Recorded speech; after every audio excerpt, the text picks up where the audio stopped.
to be pirates of one nation or another,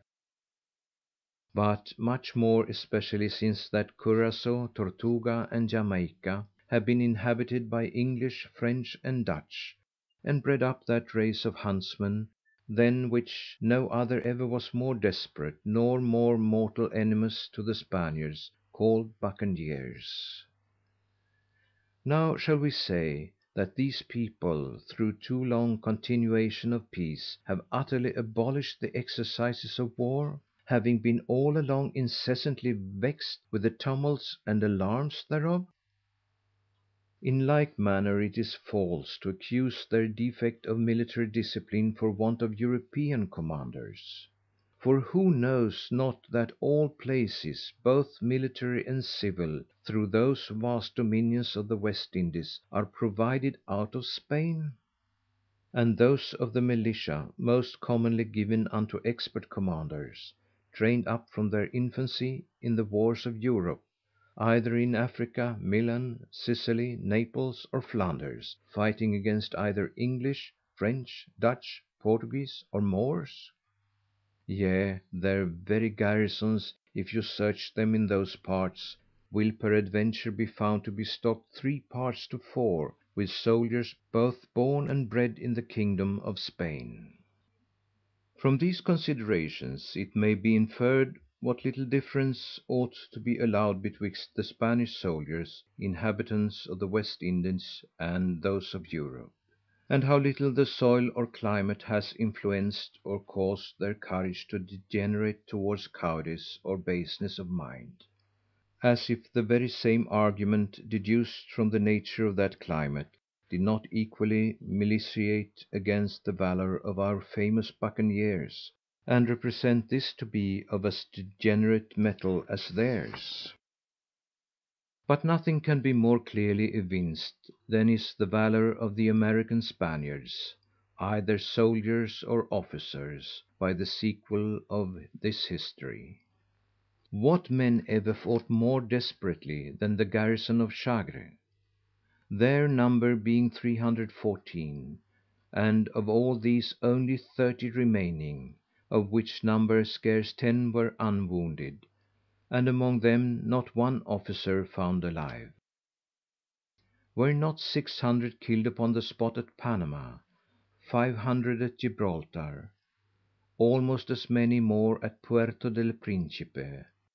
all dying with their arms in their hands, and facing bravely the enemy for the defence of their country and private concerns? Did not those of the town of San Pedro both fortify themselves, lay several ambuscades, and lastly sell their lives as dear as any European soldier could do, Lolonois being forced to gain step by step his advance unto the town, with huge loss both of blood and men? Many other instances might be produced out of this compendious volume,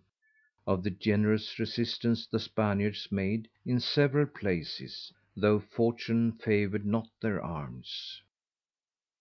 Next, as to the personal valour of many of their commanders. What man ever behaved himself more briskly than the governor of Gibraltar, than the governor of Puerto del Principe,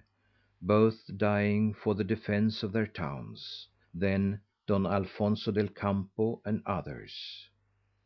Or what examples can easily parallel the desperate courage of the governor of Chagre, who, though the palisades were fired, the terraplens were sunk into the ditch, the breaches were entered, the houses all burnt above him, the whole castle taken, his men all killed,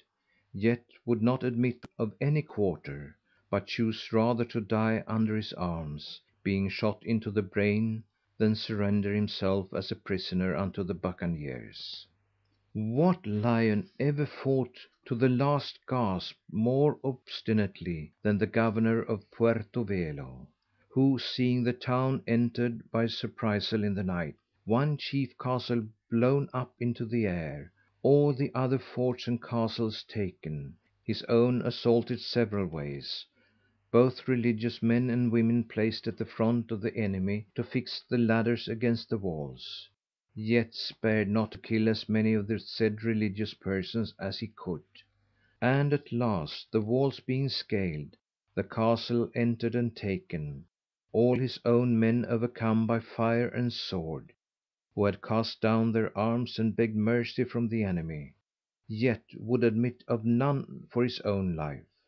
yet with his own hands killed several of his soldiers to force them to stand to their arms, though all were lost.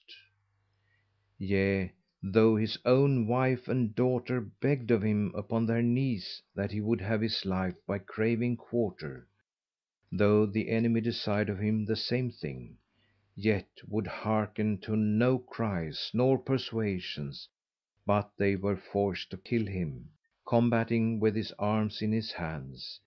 being not otherwise able to take him prisoner, as they were desirous to do. Shall these men be said to be influenced with cowardice, who thus acted to the very last scene of their own tragedies? Or shall we rather say that they wanted no courage but fortune?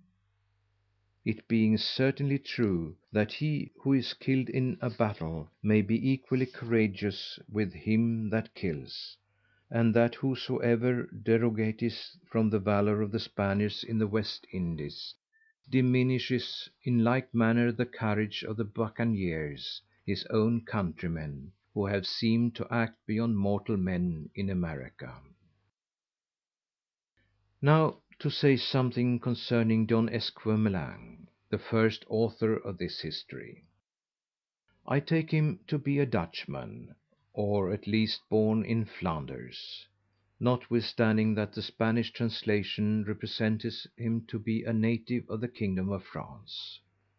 His printing this history originally in Dutch, which, together with the very sound of his name, convincing me thereunto. True it is, he set sail from France, and was some years at Tortuga.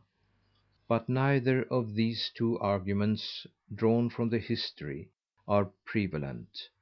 for were he to be a Frenchman born, how came he to learn the Dutch language so perfectly as to prefer it to his own? Especially that not being spoken at Tortuga, nor Jamaica, where he resided all the while. I hope I have made this English translation something more plain and correct than the Spanish. Some few notorious faults, either of the printer or the interpreter, I am sure I have redressed. But the Spanish translator complaining much of the intricacy of style in the original, as flowing from a person who, as has been said, was no scholar, as he was pardonable, being in great haste for not rendering his own version so distinct and elaborate as he could desire, so must I be excused from the one, that is to say, elegancy, if I have cautiously declined the other, I mean confusion.